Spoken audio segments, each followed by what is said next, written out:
మార్చిలో ఎండలతో మండిపోతున్న జనాలకు వాతావరణ శాఖ చల్లటి శుభవార్త వినిపించింది. ఏపీ, తెలంగాణలలో నేటి నుంచి వర్షాలు కురిసే అవకాశం ఉందని తెలిపింది. ఆంధ్రప్రదేశ్, తెలంగాణ, పశ్చిమ బెంగాల్, జార్ఖండ్, ఒడిశా, చండీగఢ్, మధ్యప్రదేశ్, సిక్కిం, అరుణాచల్ ప్రదేశ్, అస్సాం, మేఘాలయ, నాగాలాండ్, మణిపూర్, మిజోరం, త్రిపురలో 16 నుంచి 21 వరకు ఒక మోస్తరు నుంచి భారీ వర్షాలు కురిసే అవకాశం ఉందని వెల్లడించింది.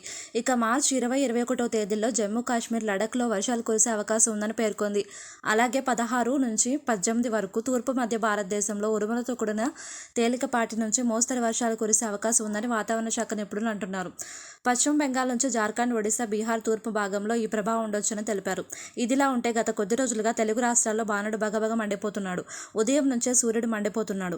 దీంతో ఎండవేడిమికి ప్రజలు అల్లాడిపోతున్నారు. బయటకు రావాలంటేనే హడలెత్తిపోతున్నారు. దీంతో వాతావరణ శాఖ చెప్పిన కబురుతో వర్షాలు కురిస్తే ఉపశమనం పొందాలని ప్రజలు ఎదురు చూస్తున్నారు. ప్రస్తుతం తెలుగు రాష్ట్రాల్లో 40 డిగ్రీల ఉష్ణోగ్రత నమోదవుతుంది. ఇక పిల్లలకు వడదెబ్బ తగలకుండా స్కూల్ పిల్లలకు వంటిపూట బడులు నిర్వహిస్తున్నారు.